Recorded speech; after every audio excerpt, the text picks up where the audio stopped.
Good deal. All right.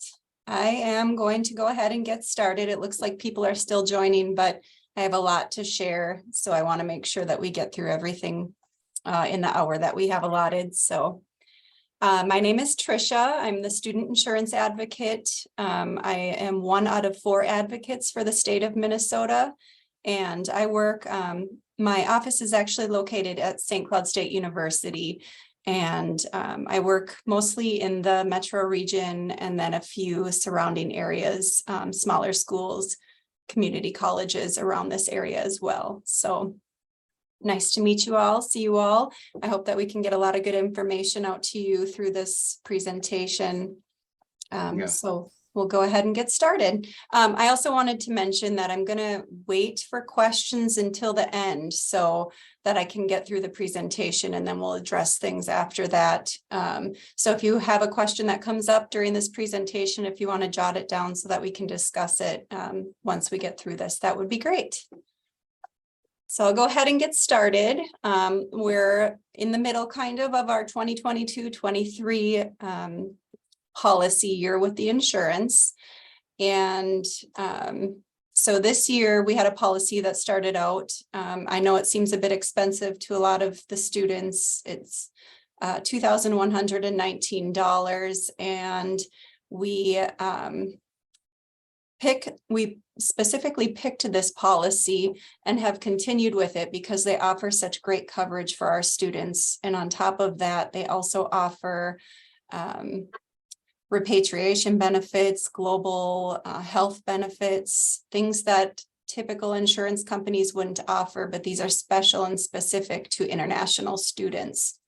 So there's a lot of really great things that are covered that other plans wouldn't cover. So I know it seems expensive, but healthcare in the US is extremely high as far as dollar wise. So if you can understand, I'm sure if some of you have already seen providers around your area, you'll notice that it was definitely some high bills that come out of the clinics and hospitals and such. So we'll go ahead and get started here. So how can I help you? I can help you by answering basically any questions you have once you have picked up the international student insurance policy. So once you receive that, or once you have signed up and paid for that policy, that's kind of when my job takes over. I am here to answer questions about your benefits, answer questions about how to access information in your account, if you have questions about medical bills or statements that have come through, or if we need to reach out to the insurance company because there might be something that's unclear or you're not quite sure what the coverage was supposed to be on it. That's what I'm here to help you with. So let me just.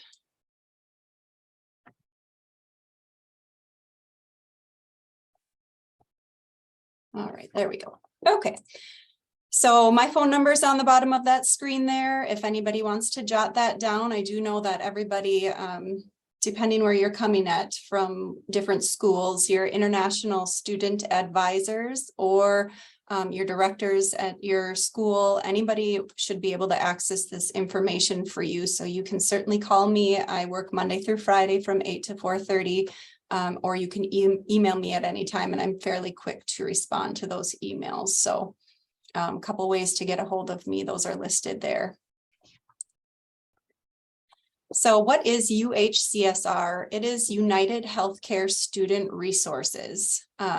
So one of the things that often happens is when you go into a clinic or a hospital or somewhere where you're receiving healthcare, students tend to just try to keep in their mind the name of their insurance, and they refer to it as United Healthcare, but we actually want to make sure that you're specifically referring to it as United Healthcare Student Resources, because it's billed different, and we tend to run into problems where things aren't going through insurance correctly because adequate information hasn't been shared.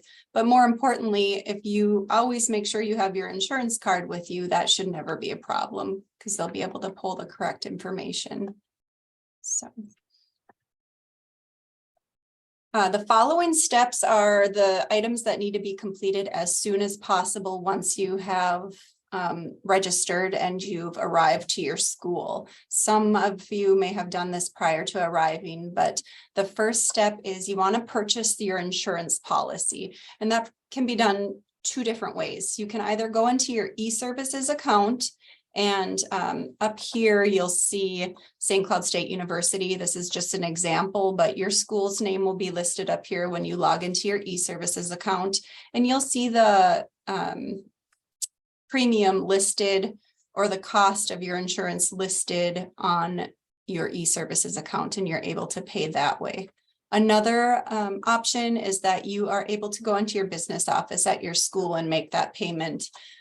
When you are making that payment online, I do like to make sure that you're aware that you want to make sure it's going towards your international student insurance. I know once in a while we run into issues if there's other items on your e-services account that are needing to be paid for.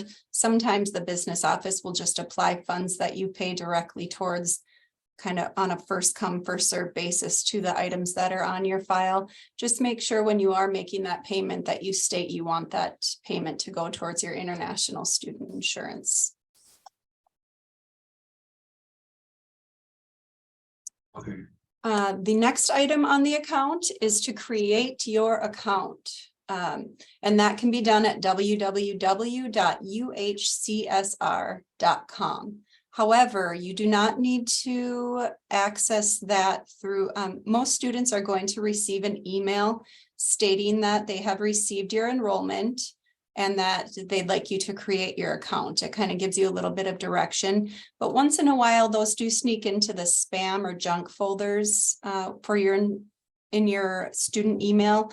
And so sometimes students don't see them come across, and then they get a little bit confused and wonder how they're supposed to create that account. And so I'm showing you this so that in the case that you don't receive that email, you can go ahead and go to www.UHCSR.com, and then you're able to create your account right on their main web page there. And as soon as I'm finished with this presentation, I'm going to pop into that website so that I can give you a little tutorial on how to do that. So one thing that's very important is to make sure that you're using the proper format for your credentials when entering them. So your name, first and last, as stated with your school, is very important that you're using that name. And then also your date of birth needs to be in the month to the 2-month, 2-day, 4-year format, just as listed here.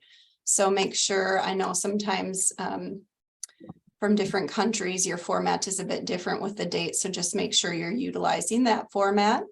And then also your email or student ID, you can use either. Your email would be your @go. For instance, for our school, it's stcloudstate.edu. Whichever your email is, your email address through your school is, that would be the one you'd want to use there. Otherwise, you use your student ID. And that ID is not your star ID. You want your 8-digit numeric ID for that. So that's the one that's going to be on the ID card that your school gives to you when you are registering. Step 3 is going to be to complete your action items once you've created your account and you access your account.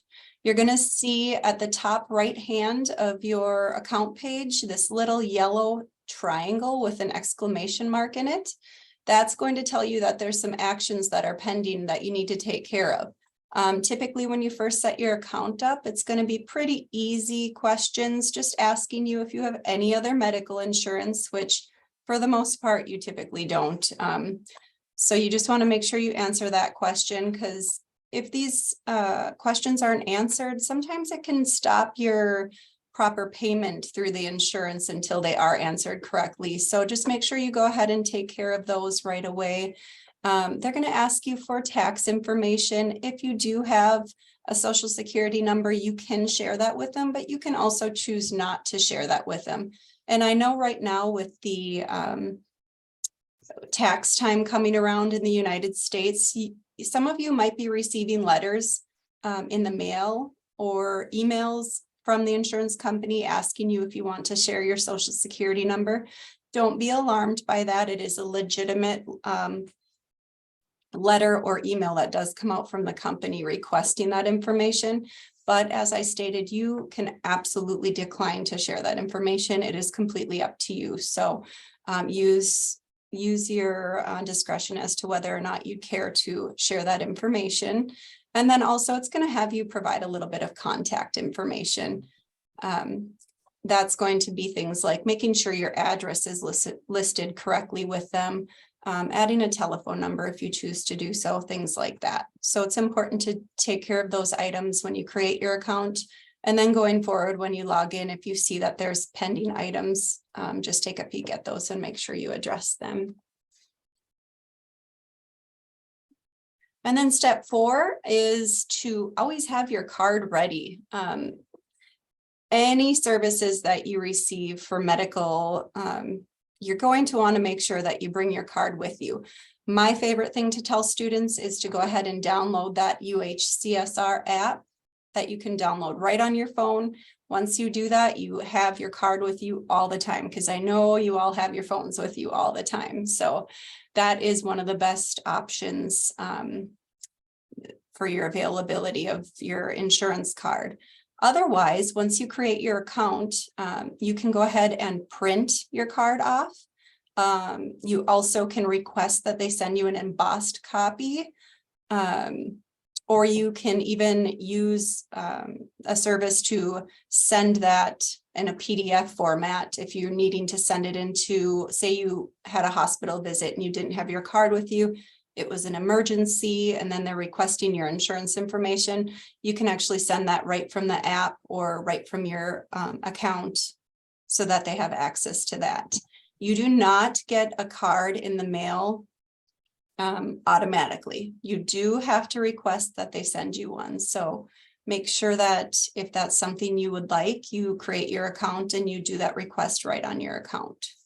So when they do send you that in the mail, it does take 7 to 10 business days for that to arrive. So that is also another reason why you want to make sure you verify your address when you first create your account, because that way, if you do have any documents or your insurance card sent to you, it is sent to the correct address. We'll go over a couple frequently asked questions here.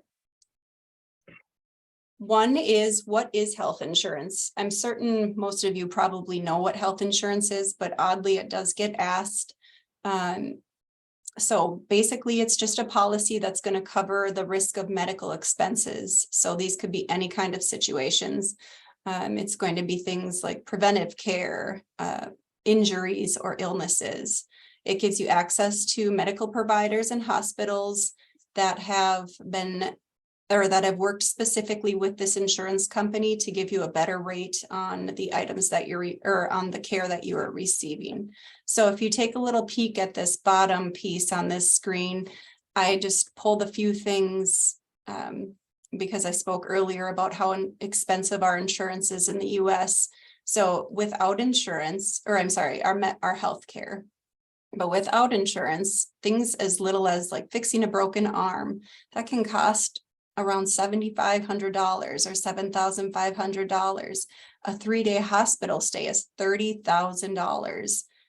Things like that are the reason why we mandate that you have this insurance policy when you come over, because we want to make sure that you're not left with a big bill and that you're stressed trying to make payments on something that was unexpected. So that is the importance of having the insurance plan.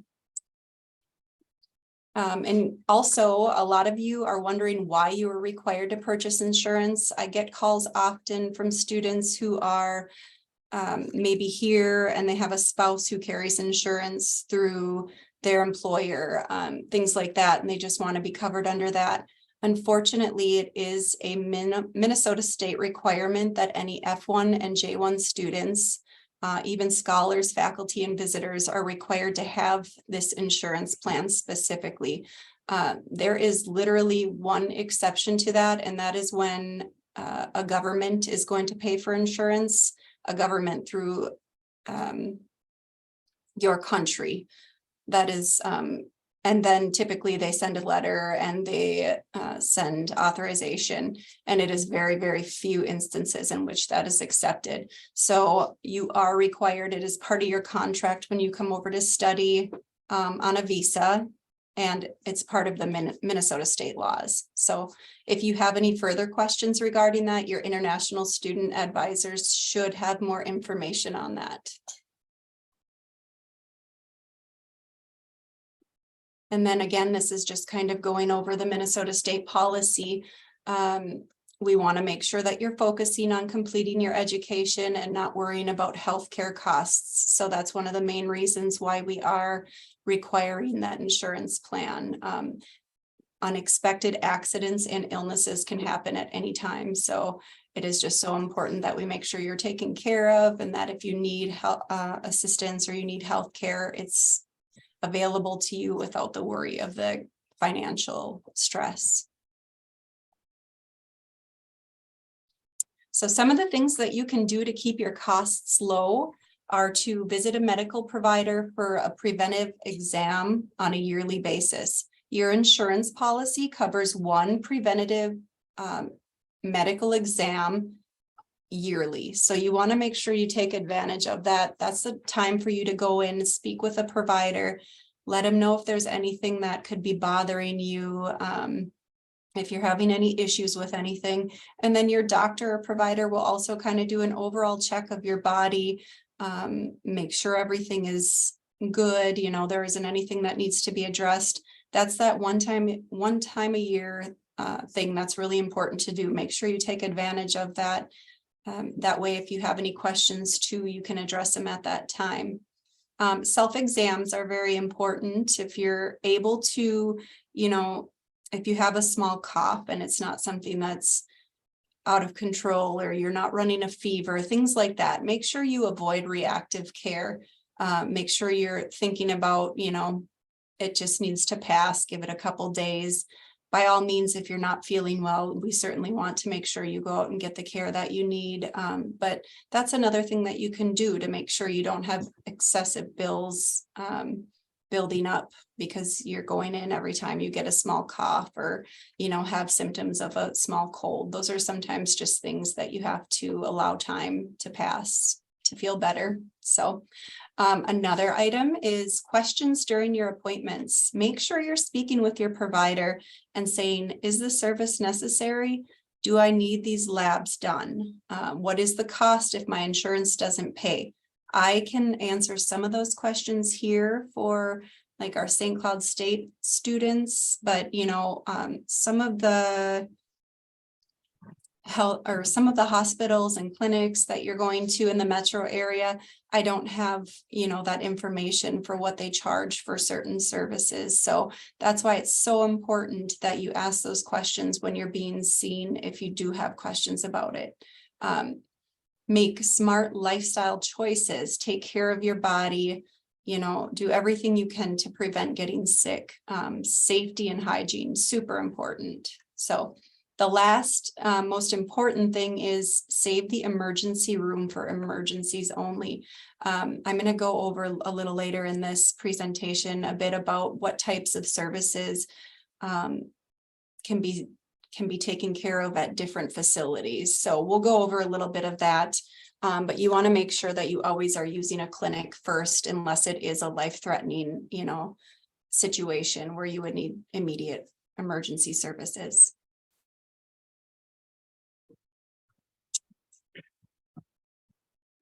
And now we'll access how to access your account. And there are a couple ways to do that. The first one is to use the UHCSR.com/my-account.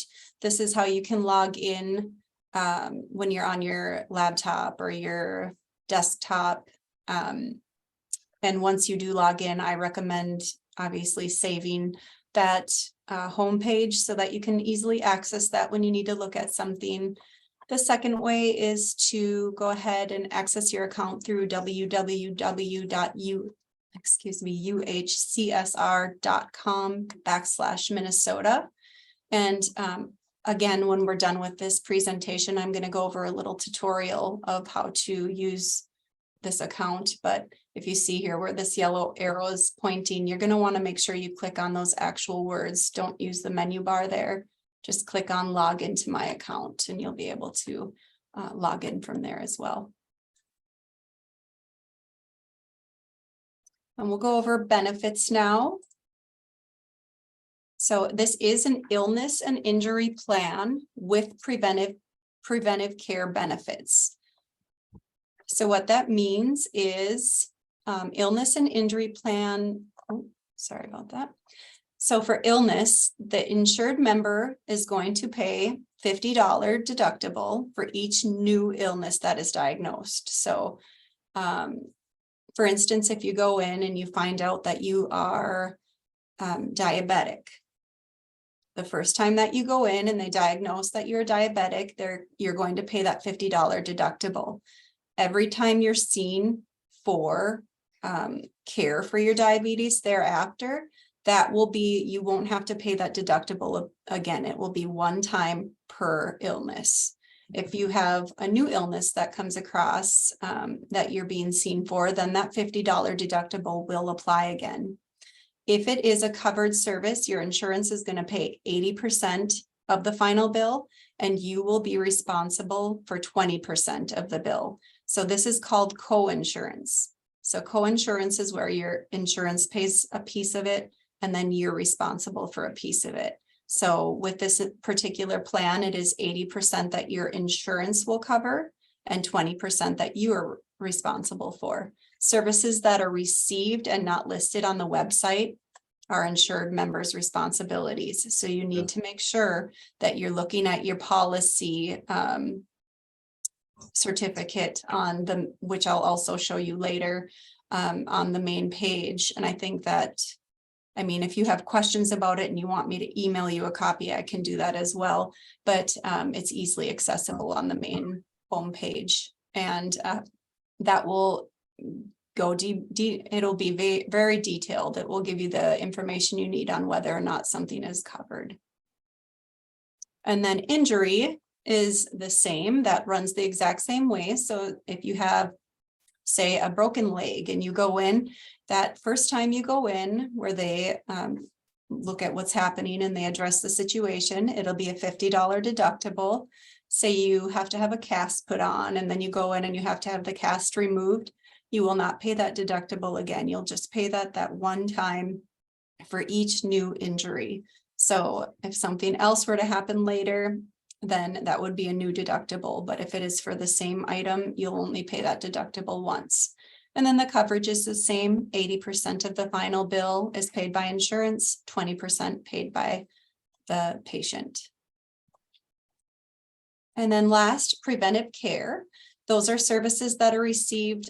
You can use the website that I have listed here. It's www.cdc.gov/prevention. So basically anything that is listed as preventive care through that website, you are not going to have to pay anything for. If it's if you're going in for your yearly exam and it doesn't matter, you know, as long as it's an in-network clinic, you will have a you will be responsible for $0 of that. Insurance will cover at 100% for any of those items that are listed on that website. That's because they want to make sure you're taking care of yourself, and preventive care is very important. So that's one of the excellent pieces of coverage with this plan. Again, though, if the services are not listed on that website, make sure you're checking into those things if it's something that you're not sure of, because it could potentially be your responsibility if it's not listed. So illness, so examples of illness, which is a disease or period of sickness that affects your body or mind, would be things like a cough or a cold, flu, things like pink eye, stomach aches or abdominal pain, headaches, nausea. So these are items that you could be seen for illnesses. And again, insurance will pay 80% if it is a covered service, and you'll be responsible for that $50 deductible and 20% of the final bill. For injury, that would be things like damage to the body by external force. So examples of that are concussion, a broken nose, a fractured foot, wounds, lesions, sprain or strains. So any of those items are going to fall in that same category of insurance will pay 80% as long as it's a covered service. And you'll be responsible for that initial $50 deductible and 20% of the final bill.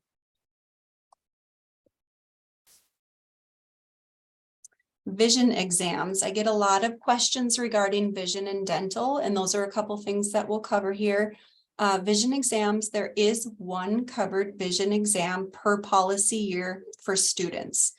The student will pay the $50 deductible, and then 80% of insurance will pay, or I'm sorry, insurance will pay 80% up to $100. So I know that is not a lot, especially if you wear contacts or glasses on a regular basis.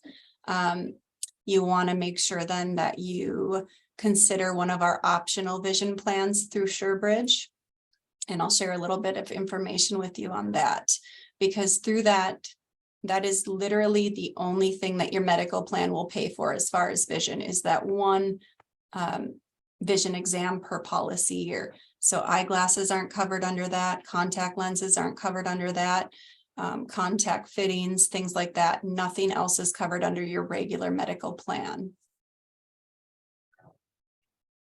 So we have an optional dental and vision insurance plan that is available. This is brand new to our 2022-23 school year here.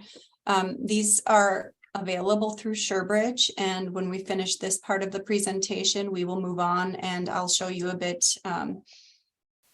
in the tutorial of where to find this and how to look at the information regarding this. So it's a dental and vision. The dental and vision insurance plans are not a requirement for our students, our international students. So these are optional. We do not manage the plans, and you also do not pay for these plans through your school. When you look into the information, you'll actually have the option to sign up for the plan, and then you'll work with the company itself to make the payment. There are some good plans, but I want to let you know that there are a few, like with the dental specifically. I know all of a sudden things will come up where you have something where you might have to have a large procedure done, for instance, maybe like a root canal. And the problem with these plans are they do have a waiting period. Once you sign up with them, I believe, bigger things like that, it's like a 6-month waiting period. So you can't wait to have this insurance, and then all of a sudden you have a big issue come with your teeth, and then you want to have it paid for because they're not going to pay for it yet. The plan will help with things like regular exams and having your teeth cleaned and x-rays and things like that, but it's not going to initially pay for those bigger issues. So if you think that vision or dental is something you're interested in, I highly recommend that you do it right off the bat and don't wait until there is an issue, because you're going to want some of those other benefits to be able to kick in. So, and then also mental health visits, or also known as behavioral health. These will be same kind of coverage as your other services. So for instance, I know you can see your medical provider for things like anxiety and depression and stress, and they can help you a little bit and do like medication management, but you do also need to see sometimes counselors or providers through mental health for other issues. So the same policy applies for the $50 deductible, and then insurance will pay 80% of that final bill as long as it's covered, and mental health is covered pretty much in its entirety. So as long as you're finding an in-network provider, it'll cover 80% of that final bill for any visits that you do for mental health.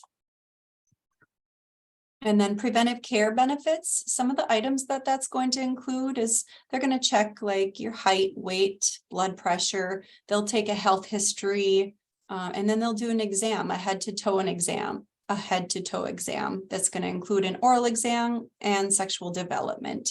And then they're also going to check with you if you're due for any immunizations, and they'll do screenings on your vision, your hearing. If you have any sexually transmitted infection questions that you want to be checked for, they'll help you with that also. So these are all things that can be covered in those preventative care visits that I spoke about earlier. So make sure that you take advantage of those while you're here. And then as far as immunizations go, so covered immunizations are the flu or influenza immunization. The insurance policy covers the hepatitis A and B immunization. They cover the HPV immunization, as well as the MMR, Tdap, varicella. Basically, they're really good at covering most immunizations. The only thing with the HPV immunization is that if you are over the age of 46, then it will no longer be covered. So just make sure if that's something you're interested in, that you check with that first. The main thing that I need to let you know are that blood titers, which are blood tests that check for your, to see if you've had like the MMR or the Tdap, those are not covered. I know sometimes when students come, they're doing, they have to do, you know, if you're in a nursing program or depending on what your program is, there's specific requirements for these. And some students don't have their immunization information when they come. Make sure that you try to find your records first before doing these blood tests, because those are one of the biggest items that students have done that are not covered through your insurance plan. If you have questions, you can reach out to me regarding that. And coverage. So schedule of benefits are the deductible for each individual injury or sickness is $50. Your coinsurance, as I spoke of earlier, through a preferred in-network provider is 80% up to $2,500. After that, your insurance is going to start paying 100% towards those visits. Out-of-network providers is the same, but your charges are going to be higher because they are not contracted with those specific providers or facilities. So make sure you're using an in-network provider. It is so important. If ever you need help, I can assist you in finding that information through your insurance portal. So please reach out to me if you have questions on that. Your out-of-pocket maximum is $6,350 per person per policy year. So if you have something that you're being treated for that gets really expensive and you end up paying that much out of pocket, after that, your visits will be zero cost to you. And then for family, obviously $12,700. A deductible may be confusing to hear that. So a deductible is a specified amount of money that you have to pay before your insurance company is going to start paying towards your claim. So that's why that $50 deductible has to be paid, and it ends up getting wrapped into your bill, your initial bill through whatever facility that you visit. But that's why sometimes your charges will be a little bit higher than what you expected, because that deductible is going to be added in there. But you should be able to see that on the bill that you receive from your provider. And then coinsurance, as I spoke of earlier, is the percentage that you and your insurance pay towards the medical expenses. So it is 80% that your insurance pays for, and then 20% that you're responsible for each visit. Unless it's preventive care, then it should be zero. And out-of-pocket maximum, which we just discussed, is the most that you're going to have to pay during a policy period. So again, for an individual, $6,350, and anything after that will be paid at 100% by your insurance. And what is the difference between covered and non-covered services? So we spoke a little bit about that, but covered medical services are illness or injury visits that are paid partially or fully by your insurance. Non-covered services are a visit or a medication that is not paid for by your insurance plan. and that will be 100% your responsibility. These are things that you can find out when you look at your policy or the certificate that's on your website. Or you can reach out to me if you have questions specifically, and I can find that information for you as well. Examples of visit types. So this is where I was talking about, so specifically clinic, urgent care, and emergency room. So clinic is going to be your least expensive place to visit. And depending on where you choose to go, that 20% that you're responsible for can vary. So that's why I say use that in-network provider, because that is extremely important, because that can change the price of what you're being seen for completely. So a clinic is also sometimes known as your general family practice. Your cost is minimal, and the hours of operation are typically regular daytime hours, like 8 to 5. You'd go here if you need preventative care items addressed, or if you need treatment for things like cold or flu, and you can get in during the daytime. If you have minor or moderate symptoms, this is where you'd want to go to receive these or to receive care for those items. Urgent care, also known as the urgency center, gets to be a little bit more expensive. The good thing about them is that they tend to be open after clinics close, so evenings and some weekends. And it's primarily used for treating injuries or illnesses that require immediate care, but are not serious enough to be considered an emergency situation. So even if, if you had like a sprain or something that was bothering you that was pretty bad, but it wasn't something that was considered an emergency, that's when you'd want to use an urgent care center. Or if you had a really bad, you were running a high fever and your regular clinic was closed, this is something you'd want to utilize at an urgent, or you'd want to utilize an urgency care center for this. If you have symptoms that are moderate to severe and it is in during the evening or on the weekends, that's when you'd want to use this care as well. The emergency room is going to be your most expensive place to go. And typically emergency rooms are located in hospitals. So these are open 24 hours a day, 7 days a week.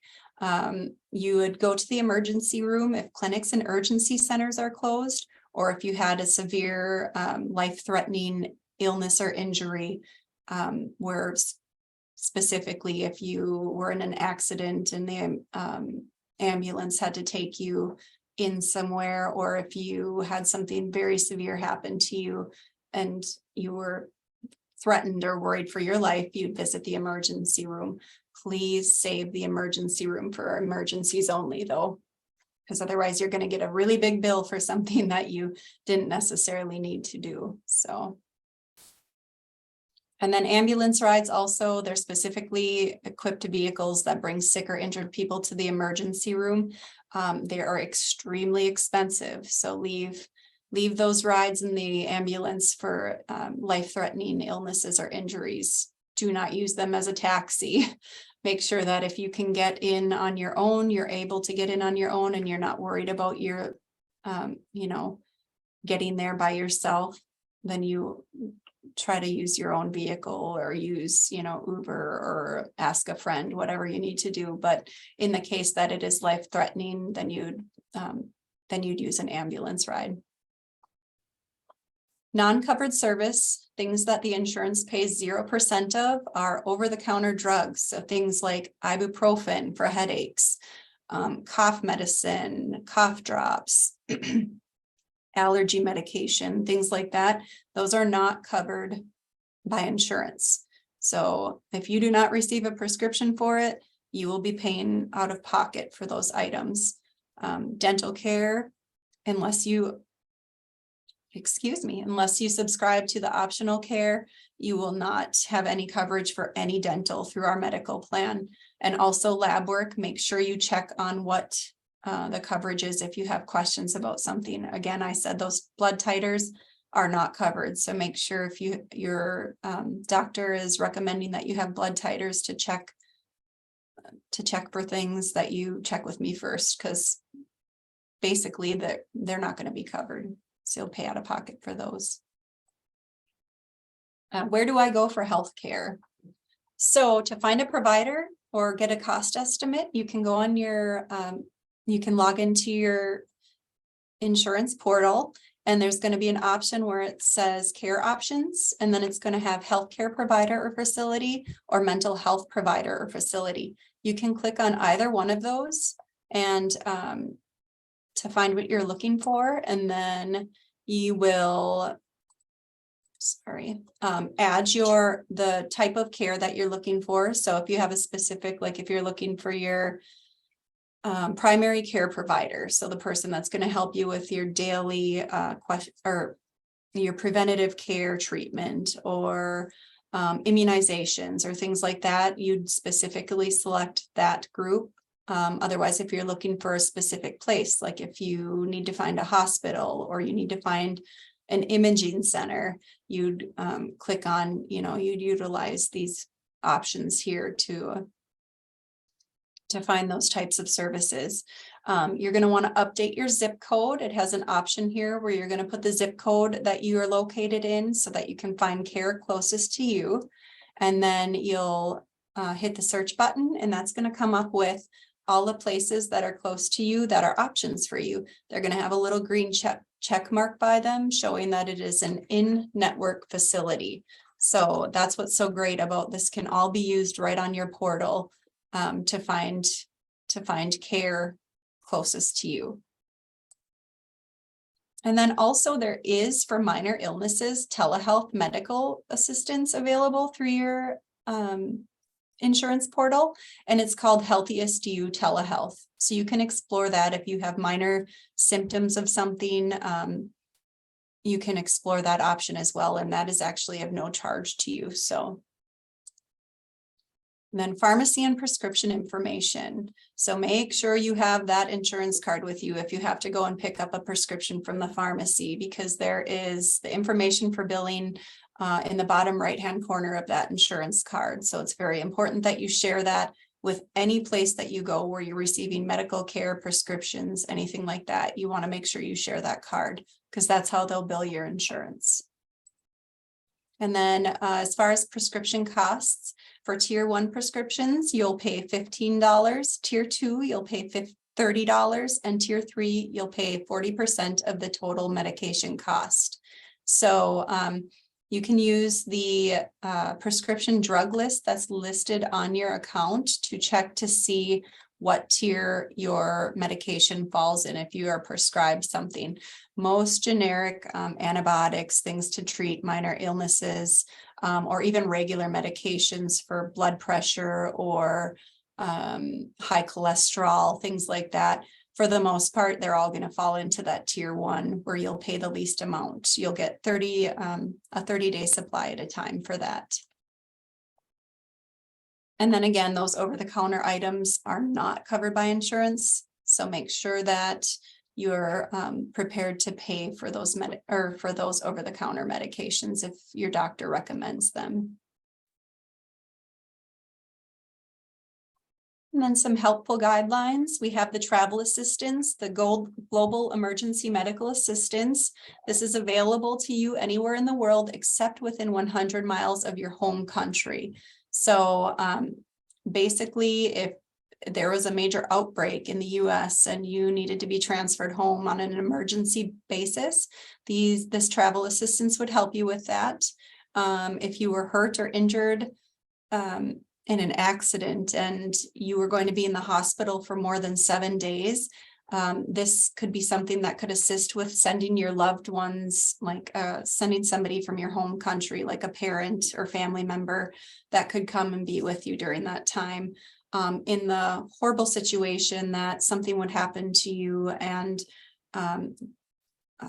you would pass away while you were here. And I don't even like talking about it because it's just something we hope never happens, but in an absolute horrible situation like that, there is assistance through this insurance to help get your remains home as soon as possible and to help with services that are required in a situation like that. So those are all things that are available through this global emergency assistance. So if anybody has questions about that, please reach out to me and I'll get questions answered for you. And then lab work, again, I just really like to press it. Make sure that you check if there's something you're not sure of. If it's for preventive care, excuse me, if it's for preventive care, it's going to more than likely be covered. But if it's things like those titers, they're not covered. So make sure you check first if you have questions so that you're not paying out of pocket for that. So last but not least, questions, you can contact me again, Trisha, and my phone number is listed here as well as my email address for the student insurance. And as always, if you have questions and it's outside of my office hours, the 800 number for UHCSR customer service is listed below, as well as their website. They can also assist, again, if I'm unavailable, to help with questions.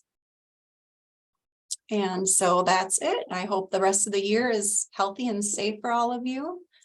I do want to now just quick pop into another window here so that I can show you a little bit about how to there we go. So I can show you, can everybody see that United Healthcare student resource screen, the big blue screen? Yes. Perfect. Okay. So just to pop in here quick, this is the main website for your student insurance, and it's just UHCSR.com. It's that simple. This will bring you to this screen. And in this little box here is where you'll type your school. So for example, I'm just going to do St. Cloud State. You'll select the name of your school. Any of our Plymouth students will also use the St. Cloud State University page. And once you put your school in, it's going to bring up this picture of students here.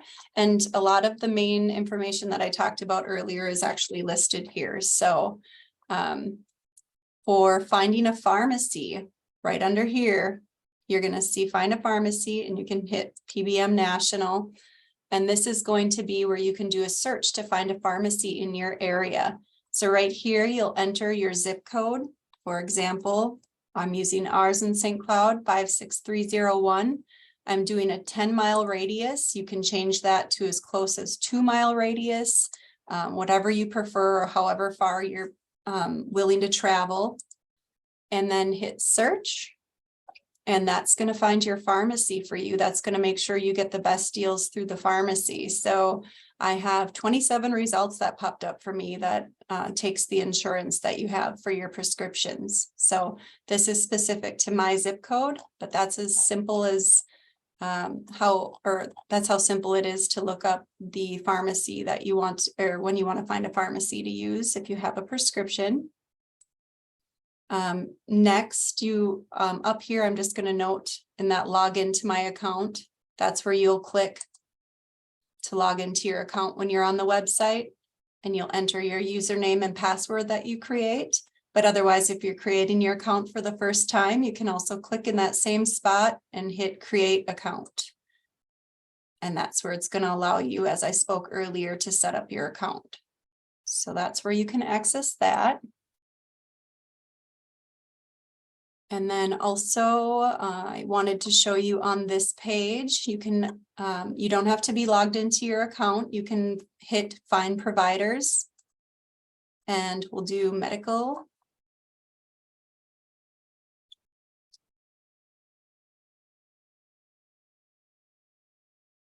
Give me just a moment while this loads. Perfect. So here is where the magic happens. This is what I use too when you call and you need help finding a provider in your area. So I'm going to put in, see here where it says set a location. I'm going to change this, oops, to 56301. Again, that is the St. Cloud zip code. And then that's changed there. And then I can go down here and I'm like, For instance, say I'm like, oh, you know what? She talked about those preventive care visits that I get to do once a year. I'm going to find a primary care provider. So then I'll click on primary care provider. And then look at that. Within 20 miles, you can change the radius. You know what? I don't have a car and I'm going to have to take an Uber. I'm going to change it to within 2 miles of where I live. There's a full list of a bunch of providers that I can see, primary care providers, and see these little green check marks by them. That means they're an in-network provider. So you're going to get the best deal through your insurance. And it gives you a whole list of them. You can look at it on the map. So say you specifically know where you are. And you even want to see if there's some place that you can walk to. You can look at all the providers in this area here.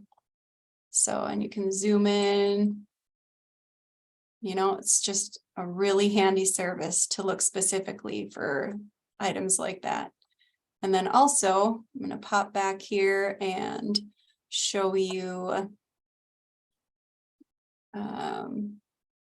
one more. I'm going to show you, say you're looking for a hospital. Go to facilities. There you go. There's all your options there. You have clinics, hospitals, specialty centers.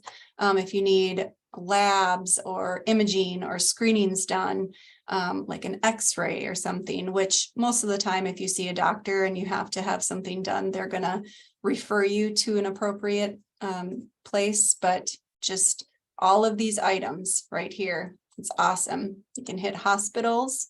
And then it's going to give you all the hospitals in your particular area that are in-network providers. So wonderful, wonderful options to be able to look up easily those providers in your area. Because I know, especially with you being in the metro area, a lot of you students, I know it can be very overwhelming to try to find care, to make sure that you're doing everything right. You know, you hear me talk about these in-network providers, but it can be extremely overwhelming once it comes down to it and actually trying to find those. So even if, you know, if you have questions again on how to use this, you can call me and I can do the same search for you and give you options. But otherwise, if you just pop into the website like this and check that out, it's just a great, great way to find providers and facilities in your area. So, and then also I wanted to share with you on this main page here again with the students, if you scroll down, that is where you can find all these important pieces of information that I talked about. This right here, you can explore your policy. So this is the international student plan that you carry. If you click on that, it'll bring up your certificate and your summary brochure. So this certificate, I'm not going to click on it right now because it's going to try to download it and take up too much time, but that is that certificate that I was talking about that lists everything that is covered, and a lot of non-covered services are listed there as well. So use that, use that, use that. If you have questions, or call me, I can definitely help you as well. So that's right there. And then also you're going to be able to, oops, I went too far. All right, sorry about that.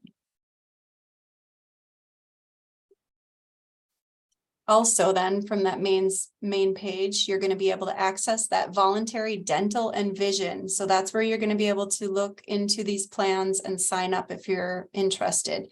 So I'm going to bring you into that because it's important. Then you'll use this link here called SureBridge.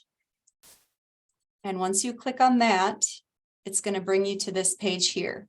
It goes over briefly some of the plans that are available down here. You can scroll over.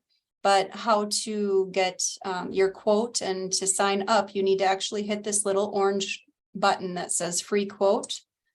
You're going to enter your gender, your birth date, and then whether or not you use tobacco. And then here in this box, it's very important that you use the zip code of the area that you are located in. So I'm going to say, no, I don't use tobacco, and I'm in 56301. So that's your zip code for the zip code that's on your address where you currently live. And then get quote. and it actually comes up with all of your options here.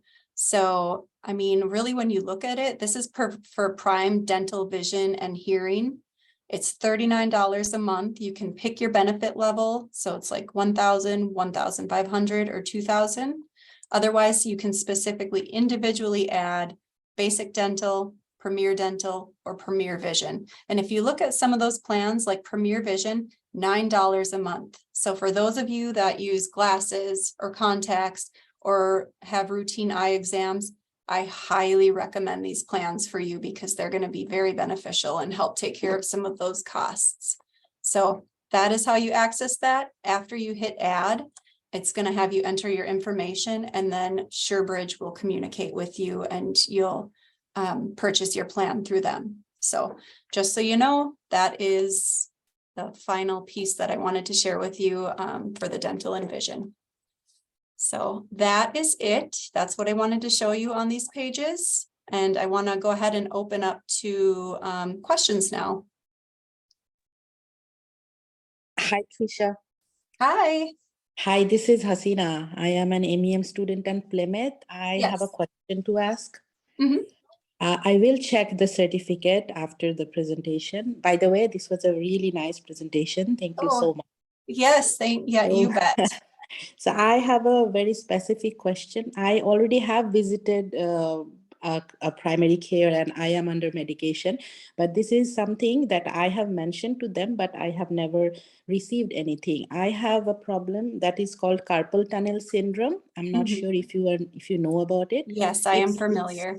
Okay, so like since I have to work more with the computer now, so I am having this severe pain in my fingers. So I need a surgery. So my question is that covered? Okay. Yep. And I can't tell you right off the bat right now, but if you take my phone number or my email, and send me an email on it, we will get, or email, or if you want to call me, we will get that I have figured out. sent you a message actually. I called you, you were actually on break, so I messaged you. So I'll message you again. Oh, okay. I do apologize. I don't recall seeing anything from you, but yes, absolutely. Send me a message and I will get that figured out for you, because that should be listed in the certificate also. So we'll make sure we get that figured out before you go through with it. Okay. Okay. Thank you. You bet. Okay. So Hello, Trisha. My name Hi. is Kaushal. Yes. I just have two questions. It's first is this plan implies irrespective of the state, right? And not just limited to Minnesota. I'm talking about the international health plan. This specific plan is the plan that is chosen by Minnesota state colleges and universities. So this is specific to Minnesota. I don't know if other states carry the same plan. I'm assuming they do, but this is one that we chose specifically in Minnesota. All right. So in case if I move to Boston and something happens in there, then the plans won't work out there. Oh, okay. I'm sorry, I misunderstood. So yes, you can literally go anywhere in the US or in other countries, again, anywhere except for 100 miles outside of your country. And they will accept this insurance. It is a very popular large network plan that is so are you saying you would transfer schools, or you're saying you would just be moving to study? I'll be just moving. I'll not be transferring the school. I'll be just moving to different state or different, just an example, because I'm currently living in Plymouth. Yeah, so that insurance will 100% cover you in another state. All right. And by any chance, can we get the recording of this meeting? Yes, I'm going to send this to Patrice as soon as we're finished. And I'm not quite sure how we'll get it out there, but we will definitely have this recording available for you. Thank you very much. You're welcome. You have a great day ahead. Thank you. You too.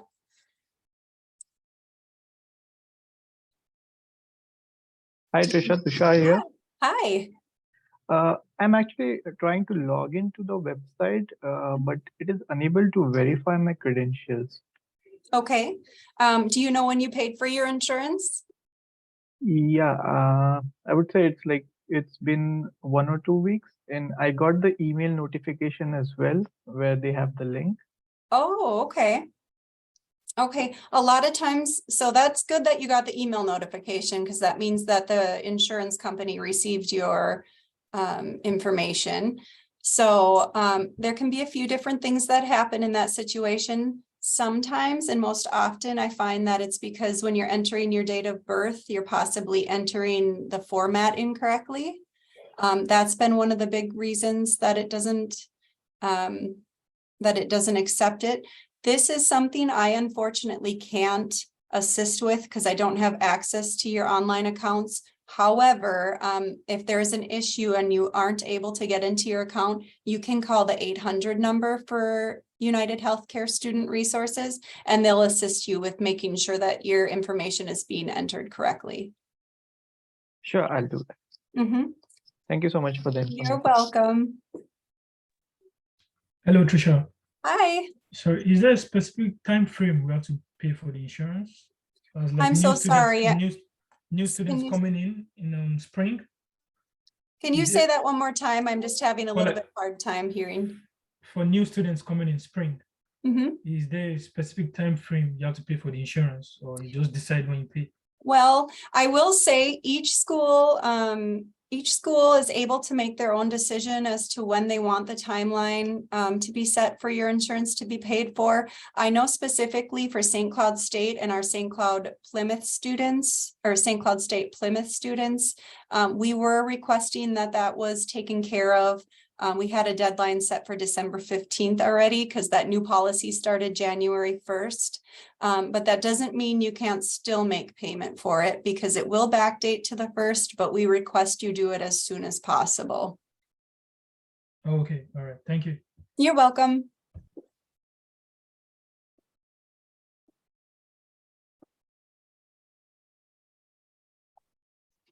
Trisha, can you cover insurance in OPT and CPT situations? Oh, yes, I do apologize for that. So I am so sorry. I did notice that you had that as one of your questions. So with coverage for students who are on CPT and OPT, you are required to have at least one credit. You need to take at least one credit with your school to be able to be eligible for the international student insurance. There's a bit more, your international student advisors should have a little bit more information on that. We usually recommend that you chat with them if you're considering staying, or if you're considering a CPT or OPT program, because they can let you know a little bit more about your eligibility for the insurance. I know that's frustrating because I can't give you great answers on that, but I don't have a lot of that information because I don't follow what the stipulations are for the visas and things like that. I kind of take over once I know that you're registered and you're here and have your insurance.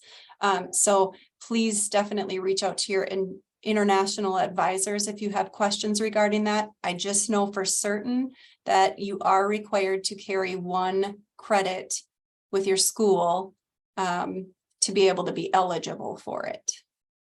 Does that kind of answer a little bit, Patrice? Yes, thank you. Okay, you're welcome.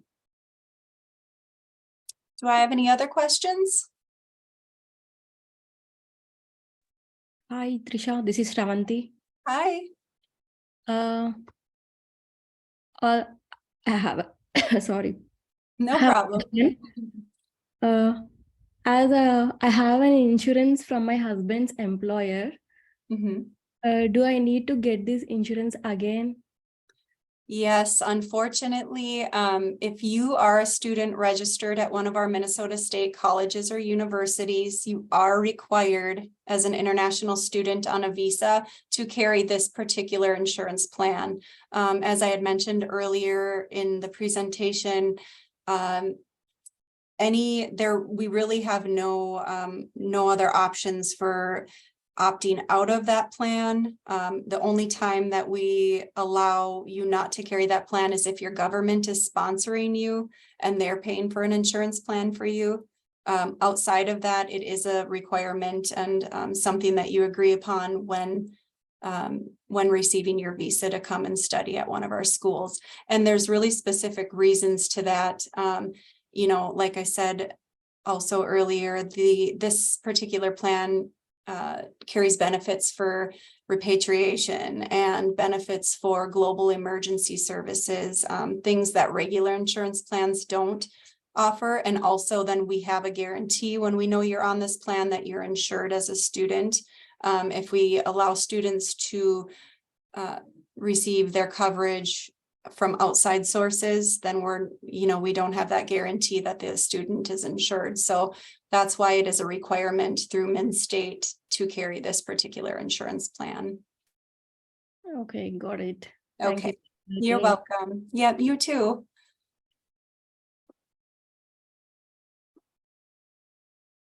Also, I just want to mention anybody that has any questions, and I know you're going to think of things even once we're finished here, please do not be afraid to call or reach out to me in email. I am very happy to help. That's what I'm here for. So make sure you write my number down or ask for my business card or whatever you need to do. I'm here for you and here to answer those questions when you need them answered. So. One more quick thing, Tricia, did you cover how to pay the bill in e-services and how long I did. Yep, that was the first item that I did cover. Just to go over that again, you have two options. You can pay that through e-services or you can pay that with your school's business office. I did mention when you do make that payment to e-services, make sure that you specify that it is for your international student insurance, because sometimes like when financial assistance comes through or when funds go into your account, if you have other pending items that are needing to be paid, sometimes the business office will just apply those payments to other items. And we want to make sure that if you're specifically paying that insurance fee, that gets paid to that account. So just a heads up, even when you're going into the business office, whenever you're paying for your insurance, make sure you note that it is for specifically your international student insurance.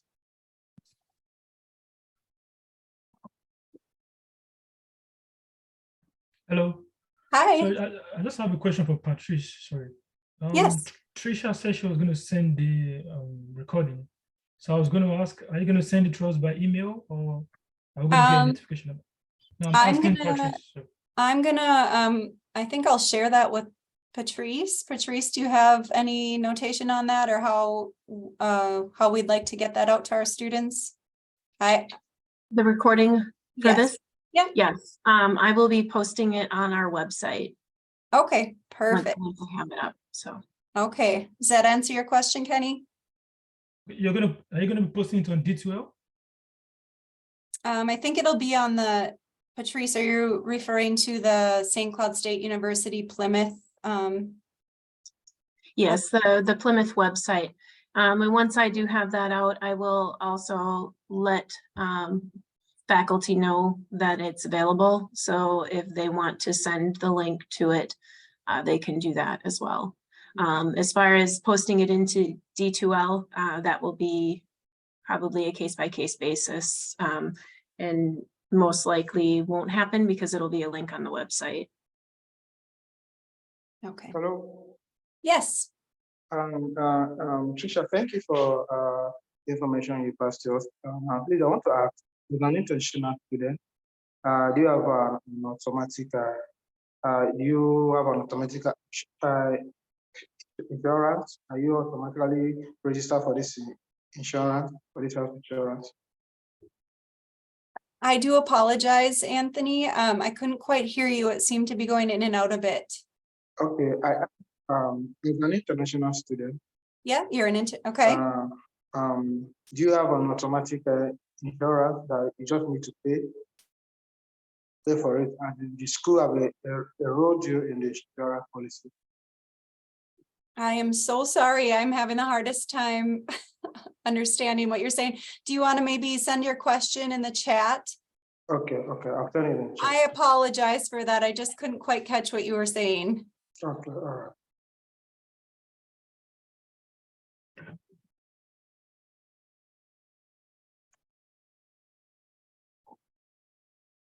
Hello. Hello. Hi, Disha. I'm Kishore Patil. Hi, I Kishore. just want to ask about the insurance cost. Right now, I have seen in my statement that this insurance cost is covered for spring and summer semesters only. Mhm. So what about this annual insurance plan and how much will be the cost? Okay, so the annual insurance cost for this year, which was the policy started August 10th of 2022. And for that full year, which covers until August 9th of 2023, it was $2,119. For the plan going forward, each year we kind of meet as a group and discuss if we want to consider other plans or things like that. That is happening this year. We are doing a discussion on looking into other plans to see if there's something that could be more fitting than this one. But also, we don't have, the state doesn't approve plan prices until the summertime.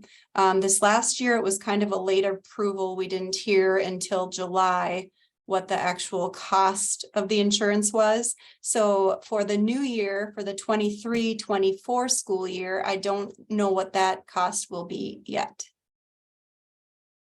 Okay. Does that answer your question? For this semester and spring and summer, the cost included is $1,300 something.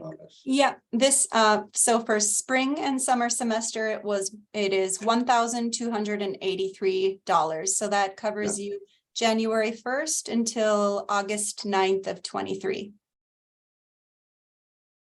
Okay. So similar will be from August onwards. The new policy year, yes, starts August 10th of 23. And what will be the cost for that? That will be decided later. That's what I don't know yet. That's what we'll find out this summer. Okay. Thank you. Yep, you're welcome. And then also that question from Anthony, is health insurance enrollment automatic for international students? So when you register and you check in, that health, so for us here at St. Cloud State, Center for International Studies takes care of those takes care of the registration for an eligibility of insurance for our international students. And if you are eligible and you come and check in, then they place that charge for the insurance on your e-service account. So it is automatic in that fashion, where if you're coming over as an international student, you should be eligible for this insurance, and that insurance price should be attached to your e-services account. Sometimes there's a few occasions where they'll get missed, or a student will have a late arrival and for some reason that charge won't go on the account. But in that case, if you notice that that's happening to you, you can check with me, but you should check with your international student advisor because they can get that problem taken care of. Does that answer your question, Anthony?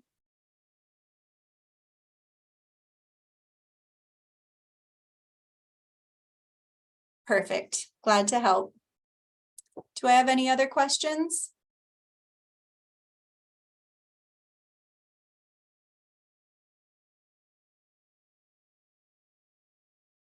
All right. If I don't have any other questions right now, I'll go ahead and wrap this up. I hope that this was helpful. And again, if there's any other questions, because I know there's probably some things that we didn't. Oh, do you have another question, Kishore? No. No. Thank you. Okay, you're welcome. Yep. So if there's other questions, please reach out to me via email or a phone call or whatever you need to do. We'll get your questions answered for you. Okay. Thank you, everyone. Sure. You're welcome. Have a good